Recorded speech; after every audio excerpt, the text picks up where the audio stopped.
extension. Now this is quite useful in terms of your athletes because, as we can see this person doing the high jump here, we need a lot of back extension. Now if you train those muscles in a contracted form, so in the form of sit-ups and crunches, you're going to shorten the muscle. Now this isn't something that is going to be helpful for this guy, because if you shorten it, you're going to limit back extension, you're going to limit his ability to extend and get over the bar. So what I want you to think about today is maybe that might not be the most functional way of training the abdominals. We might want to look at something where we eccentrically load the muscles, so we work it offloading and bringing the back into extension. And a little anecdotal sort of story for you here. A colleague of mine who's based up in London was working with a basketball team, and he did a lot of training with these guys, opening them up and getting to train the abdominals into extension. And they actually increased the distance and accuracy of their jump shot after doing this. Their coach reported better improvement in their jump shots. So, I mean, that's purely anecdotal. I don't have anything to back that up, but it does give us an indication that this might be a way we want to look at working these muscles rather than shortening and contracting. We want to allow them to control the extension through the back, because we don't just want to rely on the posterior muscles for the back. It is, like, as Sarah said earlier, we want to look at everything as a whole unit. So, as I said earlier, we want to consider strengthening, when we consider strengthening the abdominal, we want to strengthen them into extension. So maybe looking at sort of rotational movements with things like a sort of low weight in hand, and really getting them to control the movement into extension and fighting against the gravity using the abdominals, not just the arm strength. Movements like that. And because, as I mentioned earlier, shortening the abs is going to have a knock-on effect on a lot of things. It's going to, one of the big things, and we don't really think about it in athletes and stuff because we're obsessed with performance, but it's going to reduce the visceral space. If you're contracting the ab, you're going to flex them forward. We're going to reduce that visceral space. Now, you may say, oh, I'm not particularly worried about that, I want them to run as fast as I can. But if there's compression through the visceral space, we're going to slow down digestion, we're going to slow down absorption, we're going to slow down nutrition. So, and these are all things that we want the athlete to be firing on, so it's another area to think about. We're going to reduce flexibility, and it could result in postural problems later on. Now, I'm going to talk to you, anyone got any questions on that? Especially about that exercise, you're talking about a weight and you're sort of like twisting with the motion. Yeah, that's fine. Could you do something, I was going to say, with the medicine ball? Could you do the exercise, like when you bounce it and you catch it up high, so you're bringing yourself up and catching it? Would that sort of work? Yeah, that's it. Or if you could work with a partner and they could throw the medicine ball to you, and in a form where you're going to catch it and control above it in that fashion, above you, to the side of you, and that would work fine. It doesn't have to be sort of static, just holding the ball. Or have you seen the Vipers? The big rubber tube. They're another great one on the handles. Again, rotation. Is the rotation important as much as the stretching? The rotation's going to help as well, because you're going to be recruiting like the internal and external obliques as well, which I'm going to come on to a little bit later. They're quite important for that movement. You can just work in just pure extension, but you want to be careful about that, because there's a chance of loading up the lower back there. So that's why it's a little bit safer just to work through the rotation. Okay. You can use the medicine ball in reverse to throw it backwards. Yeah, passing it backwards to each other, things like that would work very well. And even sort of work with cables and resistance bands. I've got some resistance bands here. I'm going to get you all to pair up later. And we're going to do a little bit of work just to demonstrate what I'm showing, so you can feel it for yourselves and just see what I'm talking about later on when we talk about the slings. So now a little bit about the transverse abdominals. So as you can see in here, it sort of runs completely opposite direction to the erectus abdominals. It wraps around. It's sort of called the human corset.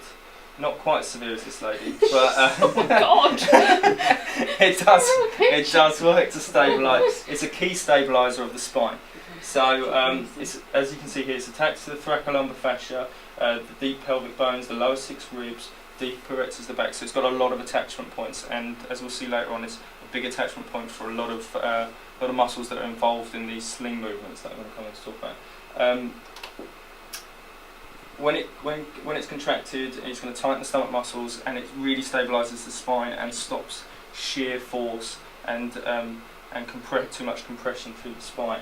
And It's actually been documented, a bit of research when testing sort of muscle activation. It's it's the first muscle to activate when moving an arm or leg. But one of the problems we have with transverse abdominis is it doesn't always get activated.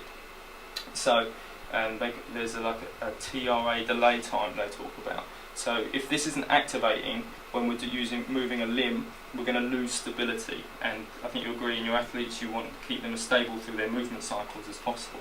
So if we can get the muscle activating earlier, it's going to get them more stable through their movement patterns.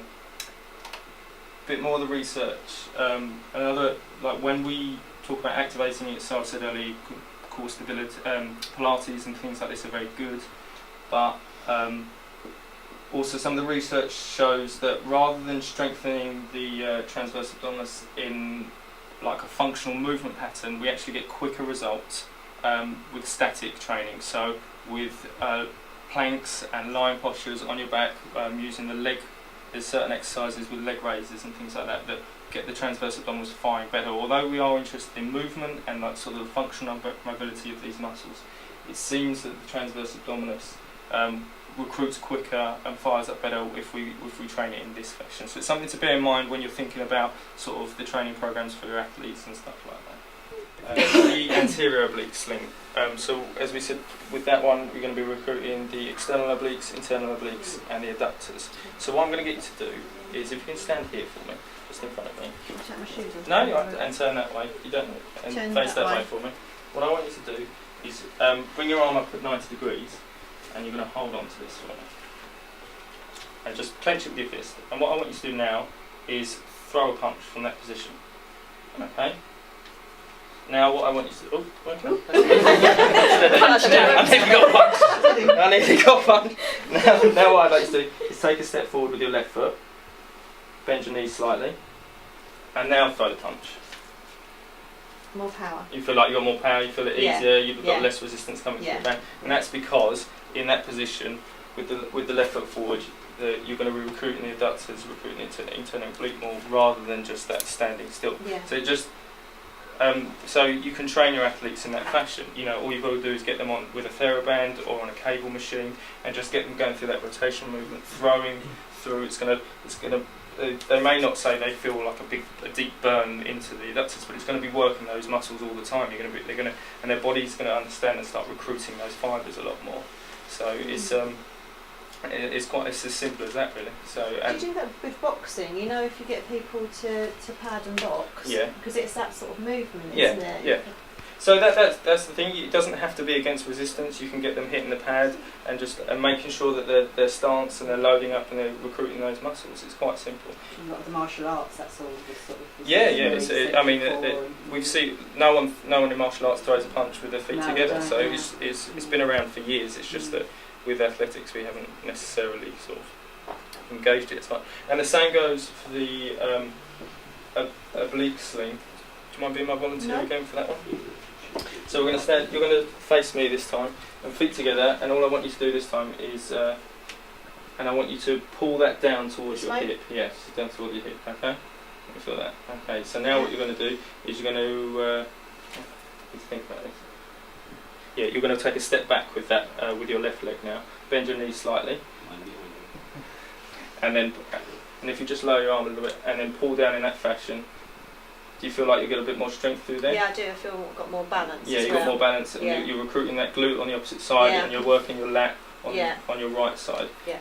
And that's it's as simple as that. So again, that's going to working in that sort of way is going to work posterior chain. And there are other exercises that can be found, and we can go through. And with, as I said earlier, with regards to training the abdominals and extension. I tend to find that rotation helps with that focus as well, just to get them, and with a weight or someone throwing the ball to them and then returning it, it's going to work all across through the obliques as well. So and get them controlling extension.